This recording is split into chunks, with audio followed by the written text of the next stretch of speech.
ഇനി പോകുന്നത് Malappuram Perinthalmanna Thazhekode PTM higher secondary സ്കൂളിൽ വിദ്യാർത്ഥി സംഘർഷം 3 വിദ്യാർത്ഥികൾക്ക് കുത്തേറ്റു 10ാം ക്ലാസ് വിദ്യാർത്ഥികൾക്കിടയിലാണ് സംഘർഷമുണ്ടായത്. സ്കൂളിലെ ഇംഗ്ലീഷ് മലയാളം മീഡിയം വിദ്യാർത്ഥികൾക്കിടയിൽ നേരത്തെ ചില പ്രശ്നങ്ങൾ ഉണ്ടായിരുന്നു.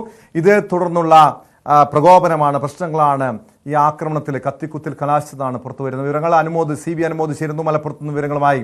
അനുമോദ്, എപ്പോഴായിരുന്നു സംഭവം? ഈ കുത്തേറ്റ കുട്ടികളുടെ നില എങ്ങനെയാണ്? പ്രതികളെ കണ്ടെത്തിയിട്ടുണ്ടോ? വിവരങ്ങൾ.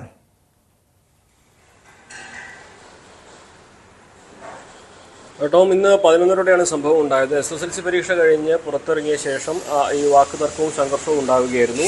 ഇതിലെ കേസിൽ ഒരു കുട്ടിയാണ് ഈ ആക്രമണം നടത്തിയതെന്നാണ് പ്രാഥമികമായി നമുക്ക് ലഭ്യമാകുന്ന വിവരം. ഈ കുട്ടിയെ മുൻപ് ഈ പല തരത്തിലുള്ള ഈ കുട്ടികളുമായുള്ള പ്രശ്നങ്ങളെ തുടർന്ന് സ്കൂളിൽ നിന്ന് പുറത്താക്കിയിരുന്നു. തുടർന്ന് പരീക്ഷ എഴുതാൻ മാത്രമായിരുന്നു ഈ കുട്ടിക്ക് അനുമതിയുള്ളത്. അങ്ങനെ പരീക്ഷ എഴുതാൻ മാത്രം അനുമതിയുള്ള ഈ കുട്ടി പരീക്ഷയ്ക്ക് ശേഷം മുൻപ് താനുമായിട്ട് അത്ര സൗഹൃദത്തിലായിരുന്ന കുട്ടികളോട് തർക്കമുണ്ടാവുകയും അവർ തമ്മിൽ സംഘർഷം ഉണ്ടാവുകയും കൈവശമുണ്ടായിരുന്ന മൂർച്ചയേറിയ എന്തോ ഒരു ഉപകരണം വെച്ച് അല്ലെങ്കിൽ ആയുധം വെച്ച് ആക്രമിക്കുകയും ചെയ്തു എന്നാണ് പരിക്കേറ്റ കുട്ടികൾ പറയുന്നത്. 3 കുട്ടികൾക്ക് മുറിവേറ്റിട്ടുണ്ട്. 2 പേരെ മഞ്ചേരി മെഡിക്കൽ കോളേജിലും ഒരാളെ പെരിന്തൽമണ്ണയിലെ സ്വകാര്യ ആശുപത്രിയിലാണ് പ്രവേശിപ്പിച്ചിരിക്കുന്നത്. ആരുടെയും നില ഗുരുതരമല്ല, പക്ഷേ മുറിവേറ്റതിൻ്റെതായ ബുദ്ധിമുട്ടുകളുണ്ട്. ഈ കുട്ടിക്ക് വേണ്ടി പോലീസ് അന്വേഷണം നടത്തുന്നു എന്നാണ് അറിയുന്നത്. ആക്രമണം ഉണ്ടാക്കിയ ശേഷം കുട്ടി ഓടിപ്പോകാൻ ശ്രമിക്കുകയായിരുന്നു ചെയ്തത്. മുൻപുണ്ടായിരുന്ന വൈരാഗ്യം അതാണ് പരീക്ഷയ്ക്ക് ശേഷം ഈ മറ്റു കുട്ടികൾക്ക് നേരെ ആക്രമണം നടത്തുവാൻ കാരണമായത് എന്ന പ്രാഥമിക വിവരങ്ങളാണ് ഇപ്പോൾ നമുക്ക് ലഭിക്കുന്നത്.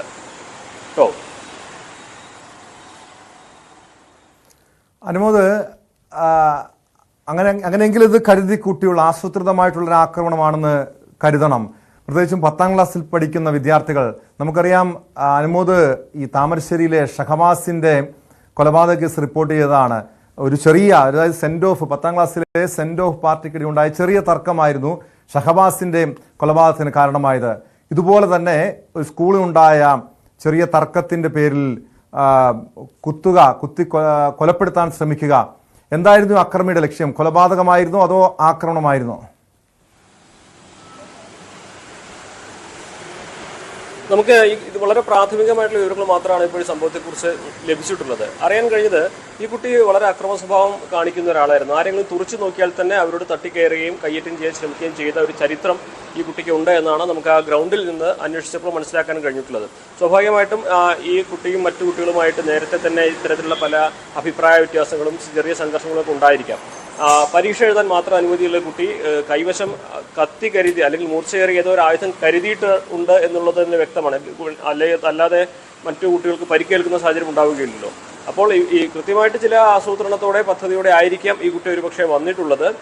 അങ്ങനെ ഈ മറ്റു കുട്ടികളുമായി സംഘർഷം ഉണ്ടാക്കുകയും അതിൽ തനിക്ക് വിരോധമുള്ളവരെ ഇയാൾ ആക്രമിക്കുകയും ചെയ്തിരിക്കാം എന്നാണ് നമുക്ക് അറിയാൻ കഴിയുന്നത്. എന്നാണെങ്കിലും പോലീസാണ് ഇതിൽ കുറെ കൂടി കാര്യങ്ങൾ പറയേണ്ടതുള്ളത്. പക്ഷേ 16 വയസ്സ് മാത്രമാണ് ഈ കുട്ടിയുടെ പ്രായം എന്നതുകൊണ്ട് പല വിവരങ്ങളും നമുക്ക് പ്രാഥമികമായിട്ട് അവിടെ നിന്ന് ലഭിക്കുന്നില്ല.